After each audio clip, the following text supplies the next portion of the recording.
Coming up, Andy Serkis tells us how proud he is of Gollum's look. He's a lot more handsome, don't you think? And Martin Freeman makes it clear he isn't quite as adventurous as Bilbo. No, not in that terms, no. Hello, welcome to The Hobbit, an unexpected journey T4 premiere special. Normally, I'd be on a red carpet. Not today. I have my own Hobbit ho. That's because this is one of the most eagerly anticipated movies of the year. Now, we have the incredible cast attending, special guests and even royalty. And that's because everybody wants to be on the first of 3 epic journeys to Middle-earth. Now it's time for The Hobbit. Now, if you don't know the story, it goes kind of something like this. Bilbo is chosen to go on a journey to claim back Erebor from some kind of dragon. Gandalf and 13 dwarves offer to help him against orcs and warps, and along the way he bumps into Gollum, who has some kind of precious ring. Any questions?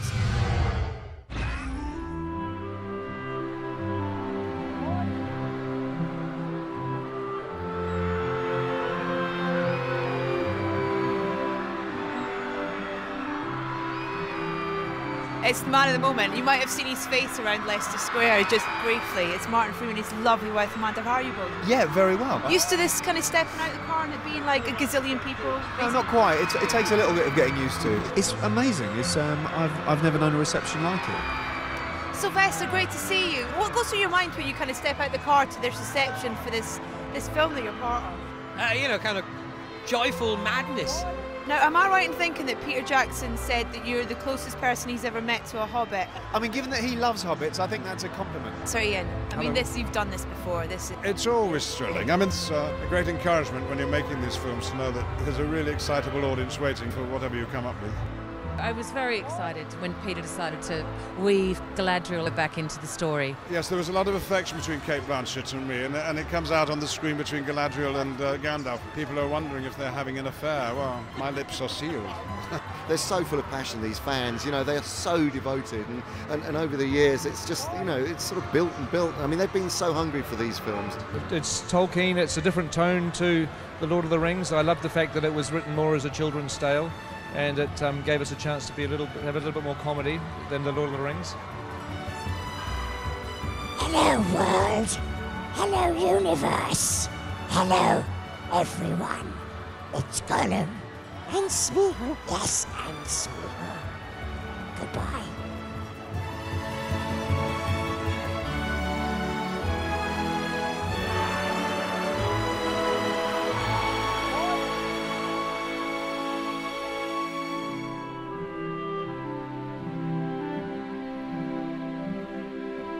The Hobbit is a story that is a more innocent story, if you like. We join Bilbo in this as the book The Hobbit does, as a kind of home-loving, fairly solitary, middle-aged hobbit. The Hobbit is an adventure story, and the person who goes on the adventure is the Hobbit. Bilbo Baggins. I'm looking for someone to share in an adventure. He's set in his ways, you know. He's got his routine and he likes it, and he sees no reason why it should be upset. Mr. Baggins, at your service. I can't just go running off into the blue. I am a Baggins of Bag End. He's rather bullied into it by a wizard who thinks he knows best. You asked me to find the 14th member of this company, and I have chosen Mr. Baggins. Feel a bit faint. The one thing with hobbits is that they are very stealthy. Hobbits can pass unseen by most if they choose, which gives us a distinct advantage. Nope. You can't really say that Bilbo volunteers for the job of going on the quest. He sort of ends up on it despite his better instincts. Here, Mr. Bilbo, where are you off to? I'm going on an adventure! There is good and there is great evil in this story. It's timeless, the notion of that. A lot of the events of The Hobbit are actually setting up and establishing forces at work which are later going to be big players in The Lord of the Rings. Home is now behind me. The world is ahead. You'll have a tale or two to tell when you come back. Can you promise that I will come back? No. Now it's time we brought in everyone's favourite character, Gollum. We've actually got quite a lot in common. He likes riddles and games. I like riddles and games. He likes jewellery. I love jewellery.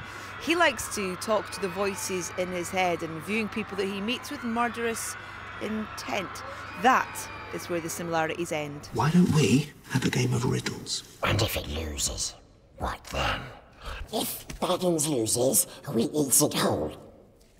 Fair enough. Andy, it's so great to see you back, and so great to see this terrifying but adorable character back as well. He's a lot more handsome, don't you think? He's younger. He's younger, he's a bit more hot, you know. No. What is it about this character that people love? People adore Gollum. Well, it's strange, isn't it? Because he's not really, you know, you'd think that they'd hate him. Well, I think that's the thing, is they do hate him and adore him, and they pity him, and they really genuinely kind of despise him, and then will laugh at him. And I think he's so flawed and so screwed up and so human. And I think that's why they do, you know. Do you love playing him? I love it. Yeah, he's a great character. Gollum loves a riddle. I've got one for you. Can you just I'm the one? so bad at riddles. It's easy. This is easy. What has 2 legs and flies, yet never moves? A what? A pair of trousers. Yes. And Thank you. I'm a hobbit from the Shire. Oh, we like goblins, bats and fishes, but we hasn't tried hobbits before. But it's not just Bilbo Baggins and dwarves who have made an epic journey. Fans have travelled from all over the world to be here at the UK premiere in the hope of hobnobbing with a hobbit, gabbing with a goblin, or talking with an orc. Where have you come from? Austria. All the way to see this? I'm studying here, but yes, I would have come anyway. Where are you from? I'm from New Brunswick, Canada. Poland. Japan. Crikey! Colombia. Whoa! Is Tolkien's work big in Colombia? Yeah, we're really big fans of Colombia. Are you a big fan of Tolkien's work? Oh God, I love his work. It transports you to another world, and I just love the adventure element of it. It's just amazing how they are written. I really love them. He has all this universe in his head and all these languages and all these many different characters. It's amazing. I just love it. I absolutely love it. I loved it that much. What have you got here? I got the Hobbit book. That is in Polish, but hopefully I'm going to get the autograph. What's your favourite characters in the book? Gandalf. Gandalf, of course. You shall not pass. Samwise Gamgee is my favourite from Lord of the Rings. And I really like Bilbo. Bilbo. We all have a little bit of Bilbo in us. I think so, yeah. I think he's just your everyman, and that's why he's so great. What about poor Thorin or some of the dwarves? They're nice, yeah, but Gandalf rules. Yeah. Richard, what a transformation. I mean, crikey. Unrecognisable. I thought you were going to say recognisable. Yeah. Thanks. How would you describe Thorin? I guess he's a hero, but he's flawed. He has an anxiety in him as to whether he's good enough to take these dwarves on a quest. And he's been bequeathed a revenge story from his grandfather and his father, so he has to kind of lead his people back to reclaim the kingdom that they've lost. We were told by some of your fellow dwarfs that there was a pretty intense dwarf training academy. Yeah. Involved.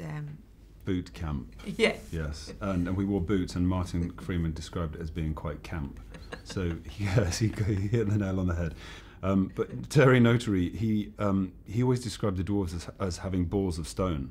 So having that image in your head is a good way to start the day. And he worked with a weight belt, so we put a belt on and with a weight in that particular area, and we learned how to walk. So it was a very crazy time. Cut the ropes!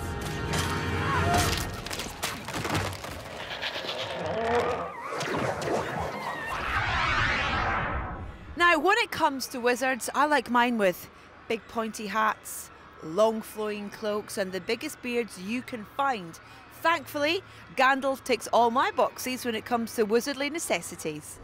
Mithrandir, why the halfling? Why Bilbo Baggins?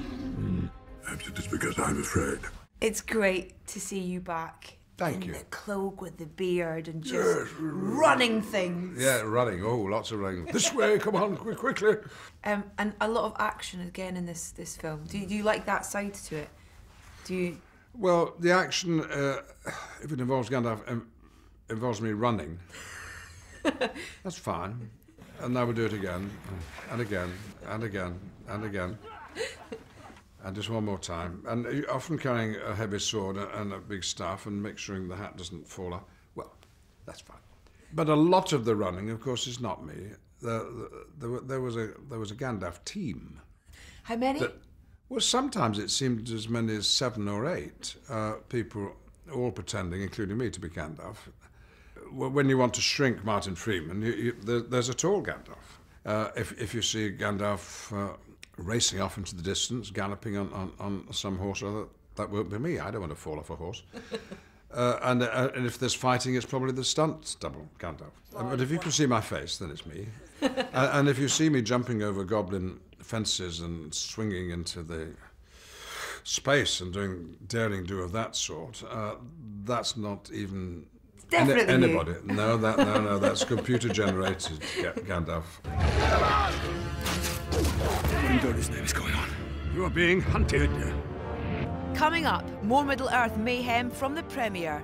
James Nesbitt introduces us to Aidan Turner. Because he's the hot dwarf. And Martin Freeman reveals how he adjusted to Peter Jackson's direction. Which, when he says 1 more for luck, you know means at least 8 more. Welcome back to the Hobbit, An Unexpected Journey T4 Premiere Special. And look at this incredible event as Middle-earth twins with Central London for this royal event.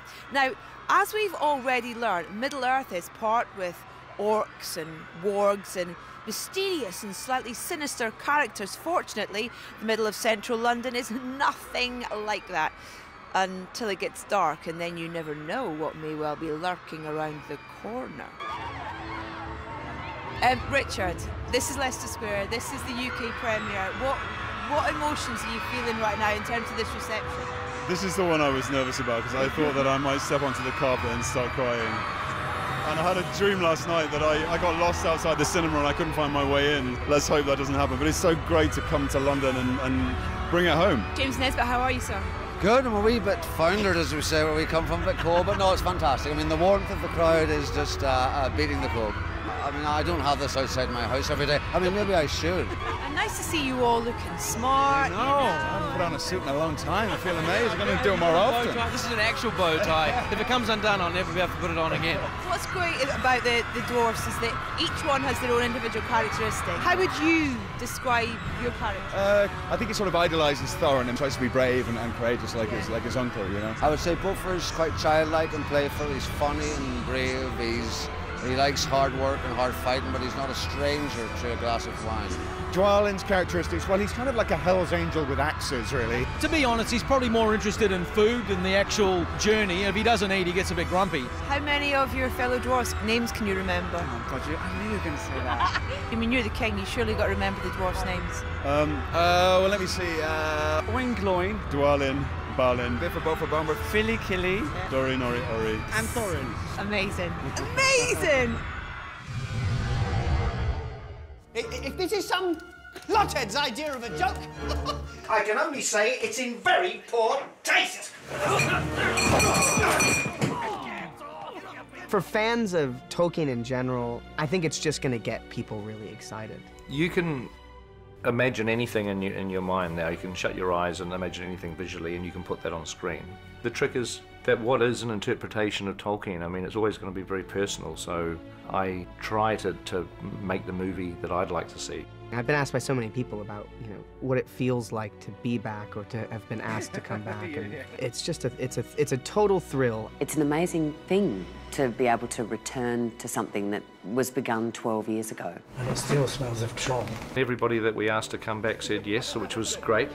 If Ian McKellen, for whatever reason, had said, listen, I've done Gandalf once, I don't want to do him again, I would never have made the film. I mean, I couldn't have directed the film with somebody else playing Gandalf. It would have broken my heart. How's that look? The casting of Bilbo was absolutely essential because, you know, if that character didn't work, the film wasn't going to work. I mean, it was the most important piece of casting. And we always wanted Martin Freeman. There was something about Martin that we thought captured the essence of Bilbo. It's, you know, the fact that he's a great dramatic actor, but he has that brilliant comic timing. We needed someone that could do both.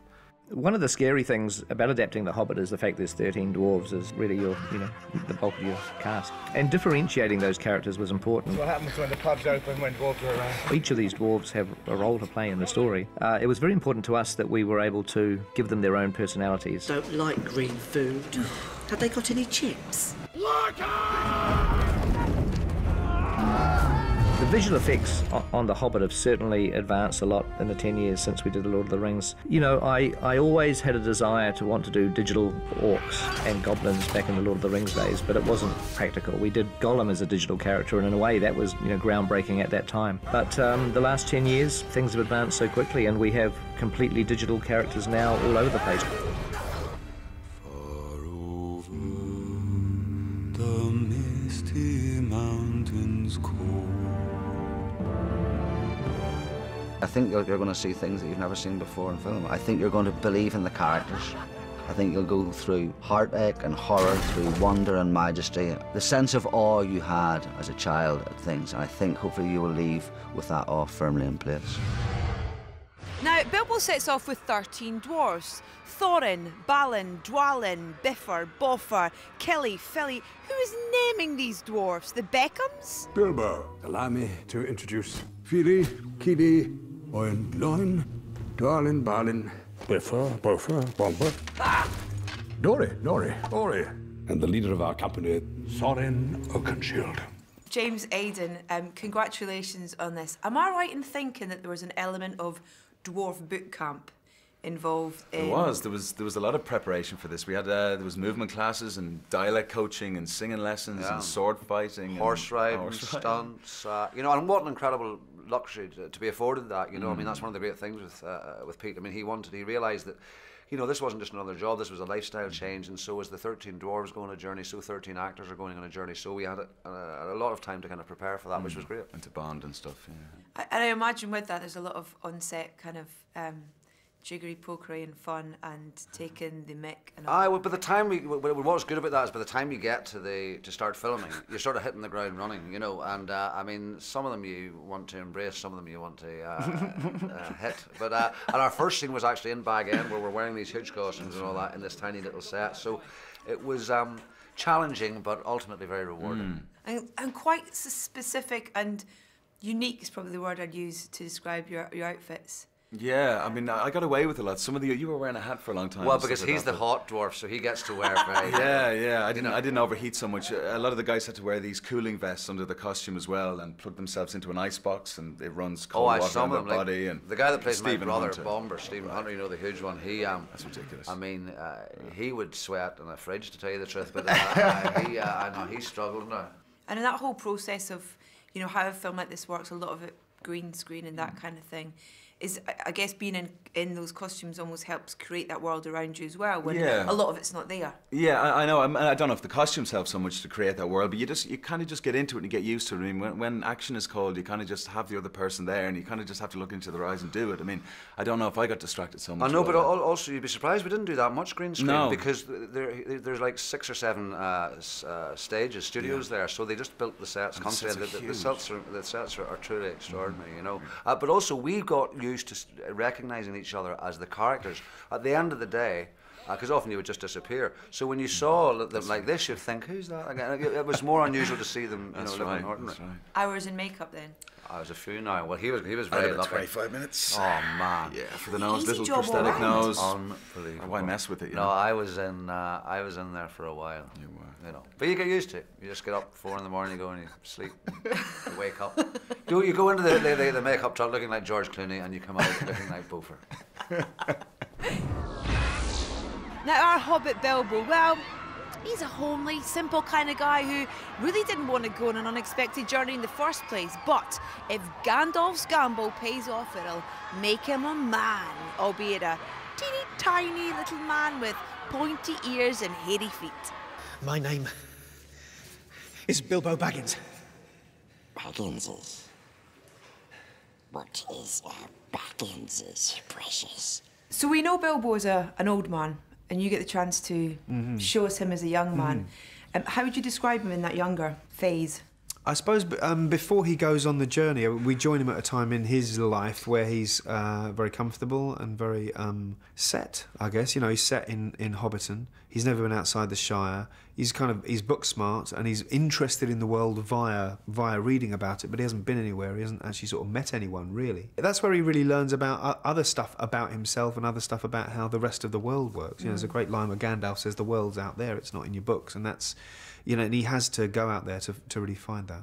Are you an adventurous person? If a stranger knocked on your door and was like, hey, come on, let's go on an adventure? No, probably not. No, not in that terms. No, I don't think so. But then I think I know literally nobody else who would either. I mean, if a stranger said, come on an adventure, that we'd probably be calling the police, you know, getting someone sectioned. Yeah. Because, I've heard that Peter has this thing where he has this very nice way of getting people to do another take of one more for luck. Yeah, one more for luck. One more for luck. Which, when he says one more for luck, you know, means at least 8 more. I mean, and sometimes,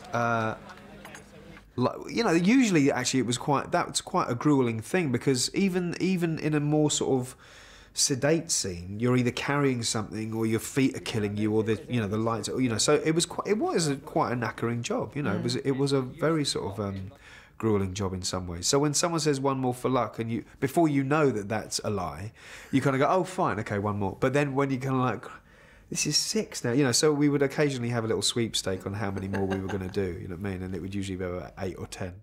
We know safe paths for hobbitses. Safe paths in the dark. Shut up! I didn't say anything. I wasn't talking to you. And that is all we have time for from The Hobbit, An Unexpected Journey T4 Premiere Special. But before we go, I'd quite like a Middle-earth name. What do you think it should be? Lethwe Garathaire de Thuron. Fatty Bolger. Betty Butterbuttocks. Idicha. It would probably be Idicha Bowman. I think I'll stick with Edith, if that's all right. See ya.